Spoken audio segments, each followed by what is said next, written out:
Halo teman-teman bahas saham, kembali lagi dengan channel ini. Pada kesempatan kali ini teman-teman investor, saya akan mencoba membahas tentang fundamental saham.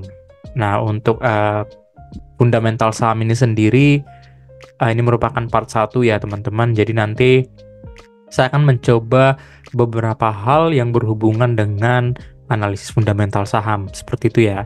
Kenapa analisis fundamental itu penting? Nanti saya akan jelaskan, dan saya rasa ini adalah konsep pertama yang perlu kita pahami kalau memang kita ingin mengerti tentang saham gitu ya.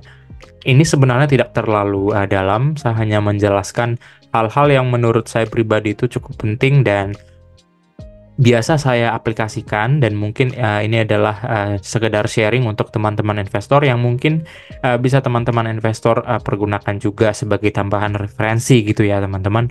Nah, jadi langsung saja. Nah, fundamental analisis ya.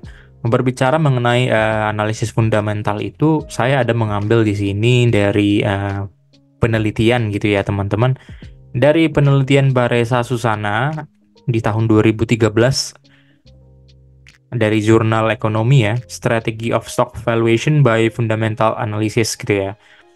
Nah, di sini dia mengucapkan dan menuliskan di penelitiannya bahwasanya fundamental analysis uses future and present data in order to estimate the fair stock market value and to predict future value. Nah, artinya di sini teman-teman, analisis fundamental itu menggunakan data di masa depan atau forecast data ke masa depan dan juga data di masa kini gitu ya, dengan tujuan untuk mengestimasi bagaimana sih sebenarnya harga saham itu yang fair gitu ya, yang sebenarnya, dan juga berguna untuk memprediksi kedepannya harganya akan bakalan menjadi berapa gitu ya. Jadi fundamental analisis itu memang cukup berguna ya teman-teman untuk menentukan bagaimana nih harga saham yang sekarang, apakah wajar atau nanti kemungkinan besar akan mengalami yang namanya peningkatan ke masa depan, tentunya dengan adanya pegangan data gitu ya teman-teman. Jadi kenapa fundamental analisis itu sangat penting?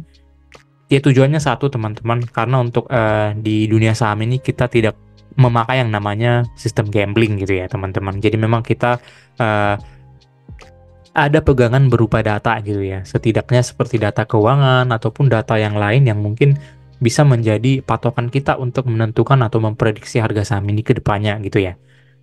Nah, saya coba lanjut teman-teman. Apa saja sih analisis fundamental gitu ya? Di sini ada beberapa sih yang akan saya jelaskan. Untuk yang pertama ini, part 1 pembahasan ini, saya akan mencoba membahas dari sisi profitabilitas ataupun labanya. Yang kedua dari ekuitas, aset bersih. Dan yang ketiga likuiditas atau liabilitas gitu ya. Untuk yang perduanya nanti tentang kondisi cash dan juga dividen dan valuasi yang tentunya lebih luas seperti misalnya PBV atau PER gitu ya. Nanti akan coba saya bahas di part kedua. Untuk yang pertama ini kita fokus dulu aja teman-teman investor di profitabilitas, ekuitas, dan juga likuiditas gitu ya. Jadi langsung saja teman-teman, yang pertama mengenai profitabilitas atau laba itu ya. Kenapa sih profitabilitas itu penting? Apa sih sebenarnya gitu ya teman-teman? Nah, profitabilitas itu ini merupakan laba dari emiten gitu ya. Kenapa saya membahas hal mengenai profitabilitas ini yang pertama? Karena jujur saja teman-teman, kalau dari pengalaman saya pribadi, yang pertama kita lihat dari suatu emiten atau saham itu adalah seberapa besar tingkat kemampuan dari emiten itu untuk menghasilkan laba atau profitnya gitu ya. Nah, yang pertama itu secara mendasar, profit itu dilihat dari laporan laba rugi teman-teman. Jadi setiap emiten itu mengeluarkan laporan keuangan, dan kita cari saja tuh teman-teman laporan laba ruginya, dan di sana kita akan lihat mengenai labanya atau profitabilitasnya gitu ya. Nah, perlu kita ketahui secara sekilas juga teman-teman, mungkin teman-teman juga udah pada mahir gitu ya. Kontra pendapatan atau penjualan dengan biaya atau beban gitu ya untuk laba itu gitu ya. Dan yang ketiga, saya sih biasanya membandingkan laba dengan aset ataupun aset bersih gitu ya. Mungkin teman-teman sudah sering mendengar yang namanya ROA atau ROE gitu ya. Itu artinya membandingkan return atau labanya dengan ekuitas ataupun asetnya gitu.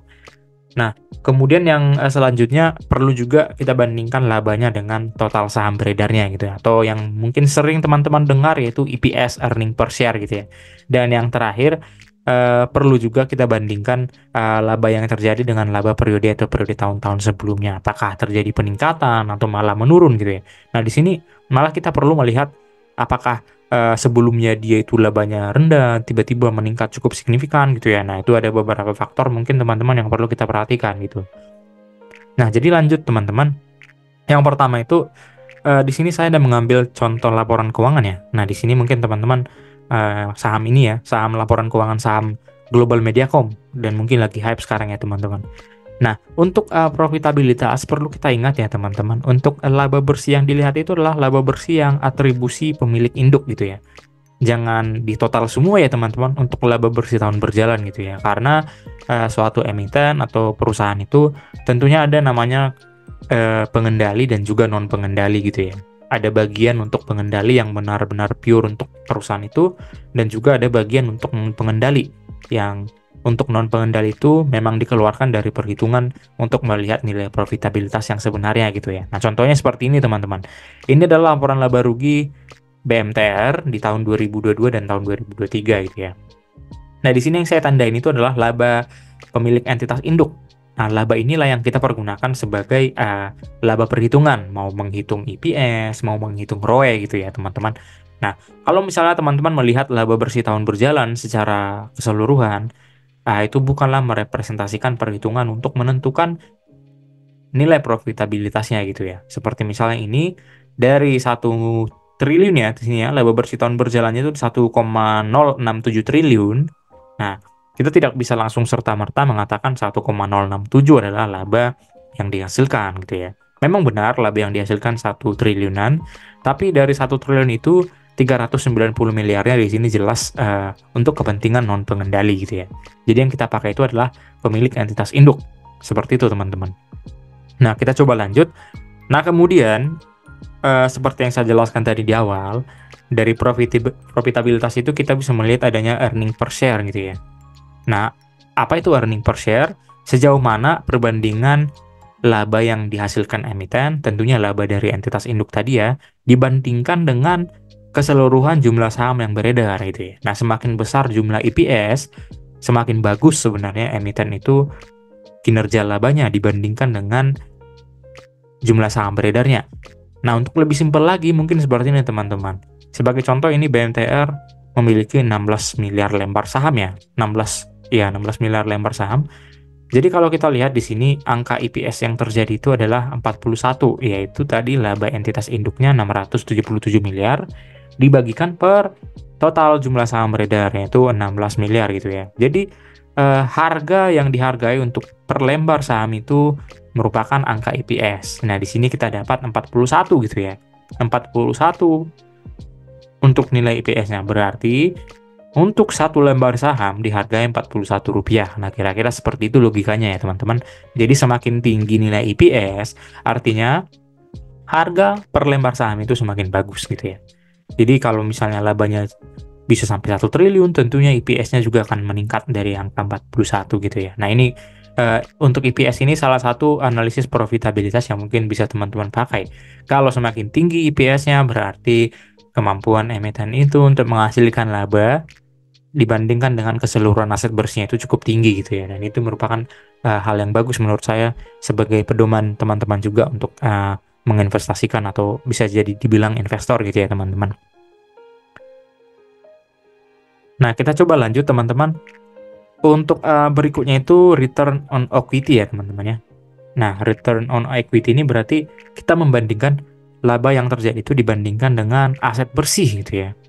Nah, kalau kita lihat di sini saya mengambil laporan keuangan laba rugi dan juga neraca dari BMTR ya untuk tahun 2023 gitu ya.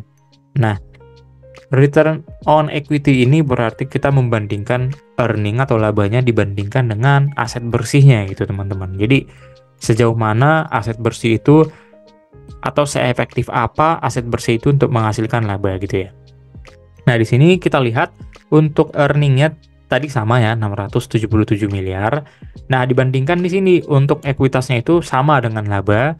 Dia itu adalah ekuitas yang diatribusikan kepada pemilik induk gitu ya. Nah, kalau kita lihat di sini seperti misalnya BMTR, jumlah ekuitasnya itu sebenarnya 27 triliun ya. Tapi ada 12 triliun dari 27 triliun itu yang merupakan kepentingan non pengendali gitu ya teman-teman. Jadi yang kita pakai hanya yang 15 triliun gitu ya. Nah, sehingga untuk return on equity-nya itu 677 miliar dibandingkan dengan atau dibagi dengan 15 triliun gitu ya, dikalikan 100%, jadi didapatlah return on equity-nya itu 4,35%. Nah, sama dengan EPS, semakin tinggi nilai ROE ini teman-teman investor, artinya semakin bagus atau semakin efektif suatu emiten itu untuk menghasilkan laba gitu ya. Nah, di sini sebenarnya untuk ROE 4% itu ya bisa dibilang tidak buruk juga ya. Karena dengan memiliki aset bersih sebesar 15 triliun, si emiten BMTR ini tadi hanya bisa menghasilkan 677 miliar gitu ya. Nah, ini menurut saya sih hal yang perlu kita perhatikan juga ya, apabila kita memilih saham gitu ya. Carilah nilai ROE yang tinggi gitu ya teman-teman. Jadi mungkin teman-teman sering melihat di analisis-analisis lain yang menitik beratkan kepada ROE, itu hal yang menarik ya teman-teman, hal yang bagus dan patut dicontoh gitu ya, karena artinya semakin tinggi ROE ini, semakin efektif lah suatu emiten itu untuk menghasilkan laba dengan menggunakan resource yang ada gitu ya teman-teman, untuk sederhananya gitu ya. Nah, jadi kalau misalnya ROE ini mencapai angka 10%, berarti artinya dengan ekuitas yang ada, dia bisa menghasilkan 10% dari total ekuitasnya untuk perhitungan labanya gitu ya. Jadi semakin tinggi semakin bagus. Nah, kemudian kita lanjutkan teman-teman dari sisi ekuitas atau aset bersih ya. Nah, kalau berbicara mengenai aset bersih, perlu kita ingat untuk persamaan akuntansi ya teman-teman. Jadi aset bersih itu merupakan total aset mau bruto gitu ya, dikurangi dengan utang-utang gitu. Jadi ekuitas itu merupakan aset-aset bersih yang betul-betul tidak bisa diganggu oleh apapun, seperti misalnya utang gitu ya. Net asset gitu ya teman-teman. Nah, untuk ekuitas ini hal yang mungkin perlu kita lihat ya teman-teman. Ekuitas ini perlu dibandingkan dengan laba gitu ya. Yaitu tadi yang ROE gitu ya. Artinya semakin tinggi ROE-nya, semakin bagus gitu ya teman-teman. Dan hal yang kedua, perhitungkan juga peningkatan ekuitasnya per periode gitu. Ada emiten teman-teman yang dia mengalami peningkatan ekuitas secara signifikan per periode gitu ya, dari tahun 2000, 2020 ataupun 2024 gitu ya, dia meningkat terus gitu. Itu merupakan hal yang bagus gitu ya teman-teman. Ada juga emiten yang ekuitasnya itu menurun gitu ya teman-teman. Artinya kalau penurunan sih mungkin dia menghasilkan laba yang rugi gitu ya teman-teman. Labanya minus. Atau ada juga yang stagnan gitu ya. Artinya mungkin bisa jadi dia membagikan seluruh labanya dan untuk pembayaran dividen atau apa gitu ya teman-teman. Nah, di sini perlu kita garis bawahi, meningkatnya ekuitas ini artinya valuasinya akan meningkat juga teman-teman. Artinya ekuitas inilah yang menjadi harga dari saham emiten itu gitu ya. Jadi semakin tinggi ekuitasnya tapi harga sahamnya semakin sama gitu ya, itu artinya valuasinya akan semakin murah gitu ya. Dia semakin memiliki ekuitas atau aset bersih yang cukup naik, ternyata harga sahamnya tetap di situ-situ saja, tentunya akan berpengaruh terhadap valuasinya.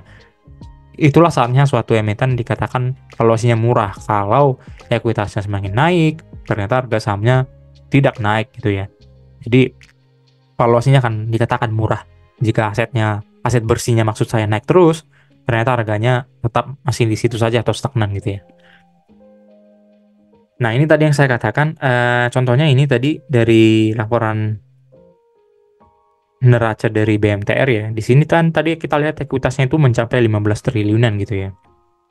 Nah, kalau kita bandingkan ke ekuitas periode tahun-tahun sebelumnya, nah di sini saya juga mengambil grafiknya ya.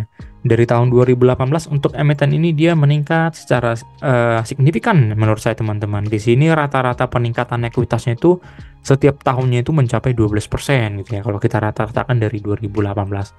Artinya ekuitas ini atau aset bersih dari emiten ini sangat pesat perkembangannya dari tahun 2018 gitu ya teman-teman. Nah, itulah kenapa sebabnya mungkin banyak teman-teman yang melihat kenapa banyak yang mengatakan emiten BMTR ini valuasinya sangat murah gitu ya. Karena itu tadi yang saya katakan, ekuitasnya meningkat signifikan tapi harga sahamnya malah stagnan atau bahkan menurun gitu ya teman-teman. Jadi otomatis valuasi yang ditawarkan itu atau harga saham yang terjadi sekarang itu sangat-sangat murah. karena dari ekuitasnya itu bertambah gitu ya. Tapi tentunya teman-teman kita perlu juga belajar ya. Walaupun ekuitasnya meningkat, bisa saja memang dia tidak real gitu ya teman-teman. Bisa saja memang karena financial engineering gitu ya, financial reporting yang bersifat engineering gitu ya, memang yang ditukang-tukangi gitu ya teman-teman. Tapi terlepas dari itu, mungkin teman-teman akan mencoba belajar lagi bagaimana melihat laporan keuangan yang benar-benar real adanya sesuai dengan kenyataan gitu ya. Tapi ya tentunya hal ini butuh proses lanjutan seperti itu teman-teman. Kemudian kita lanjut ke bagian likuiditas ya teman-teman. Nah, likuiditas ini atau banyak yang bilang liabilitas atau kewajiban gitu ya, merupakan ya tingkat kemampuan emiten atau perusahaan yaitu untuk membayar atau menyelesaikan seluruh utang-utangnya gitu ya. Nah, saya biasanya sering membandingkan jumlah liabilitas ini dengan aset bersih tadi atau ekuitas gitu ya. Semakin tinggi liabilitasnya, kalau kita bandingkan dengan aset bersih artinya tingkat likuiditas atau kemampuan membayar utang itu semakin rendah. Ya, logikanya teman-teman kalau aset bersih kita misalnya 1 miliar, tapi utang kita mencapai 2 miliar, ya artinya kita itu lebih banyak memiliki utang daripada aset gitu ya. Jadi dengan melikuidasi semua aset-aset kita, itu juga tidak akan sanggup untuk menutupi utang. Artinya kita memiliki utang yang lebih dari 1 miliar gitu ya, kalau kita bandingkan dengan aset kita gitu ya. Kalaupun kita likuidasi semua aset kita yang berjumlah 1 miliar tadi sebagai umpama, kita masih akan memiliki jumlah utang sisa 1 miliar lagi gitu ya. Nah itu, kalau misalnya untuk melihat likuiditas ini, carilah emiten yang tingkat liabilitasnya itu jangan sampai mencapai 100% dari total ekuitas gitu ya. Carilah teman-teman yang liabilitasnya serendah mungkin, karena itu akan berpengaruh terhadap likuiditas dari atau kemampuan membayar utang dari perusahaan gitu ya. Nah, sebagai contoh ini teman-teman, di sini saya ada mengambil laporan keuangan dari PTSN atau PT Sat Nusa Persada per tahun 2023 akhir gitu ya. Nah, di sini kalau kita lihat dari laporan neracanya ya, untuk liabilitas jangka pendeknya mencapai angka 18 juta, tapi dalam dolar ya teman-teman di sini ya, untuk tahun 2023, dan liabilitas jangka panjangnya itu mencapai 24 juta dolar Amerika itu ya. Kalau kita total sih liabilitas pendek plus panjang itu mencapai 43 juta dolar gitu ya. Nah, kita lanjutkan hal yang perlu kita lihat dari likuiditas yaitu tadi perbandingan total utangnya dibandingkan dengan ekuitasnya gitu ya. Nah, di sini tadi untuk PT Sat Nusa Persada dia memiliki total liabilitas sebesar 43 juta dolar gitu ya. Nah, kita bandingkan saja nilai utangnya itu dibandingkan dengan total aset bersihnya. Nah, di mana untuk aset bersih saya tandain di sini yang paling bawah ya, mencapai angka 108 juta dolar gitu ya. Nah, kalau dibandingkan sih antara 43 juta dolar dibandingkan dengan 108 juta dolar gitu ya, bisa didapat angka bahwasanya nilai utangnya itu hanya mencapai 39% dari aset bersihnya. Nah, di sini ini masih batas yang bagus gitu ya teman-teman. Bahkan tidak mencapai setengah dari total aset bersihnya. Artinya apa? Kalau terjadi kerugian ataupun emiten ini diwajibkan untuk membayar seluruh utangnya, dia hanya menggunakan 39% dari aset bersihnya. Jadi masih safe gitu ya teman-teman ya. Jadi tidak ada kendala untuk melunasi utangnya gitu, untuk dari sisi likuiditas. Nah, artinya semakin tinggi nilai DER ini, bisa kita simpulkan teman-teman semakin rendah tingkat likuiditasnya gitu ya. Jadi kalau misalnya nilai debt dibandingkan dengan ekuitasnya atau DER tadi itu mencapai angka 100% gitu ya, berarti total aset yang dimiliki itu hanya habis untuk membayar utang gitu ya teman-teman. Nah, kira-kira seperti itu teman-teman. Nah, baik teman-teman, untuk ketiga hal tadi dari sisi profitabilitas dan juga nilai ekuitas dan juga liabilitas mungkin bisa teman-teman pergunakan secara simple ya teman-teman untuk melihat laporan keuangan dari emiten gitu ya. Jadi dengan mengetahui 3 poin tadi, teman-teman sudah bisa mencoba untuk melihat laporan keuangan dari beberapa emiten dari bursa efek gitu ya. Jadi teman-teman sudah bisa sekarang untuk melihat secara sederhana bagaimana valuasi dari profitnya, kemudian valuasi dari ekuitas, dan juga dari liabilitas gitu ya.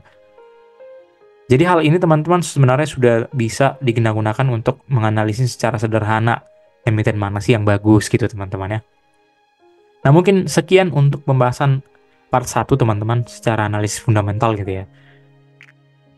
Kalau teman-teman ada komentar, boleh di komen di kolom komentar. Dan tentunya jangan lupa untuk klik like dan subscribe untuk kemajuan channel ini. Jangan lupa ditunggu part keduanya. Terima kasih.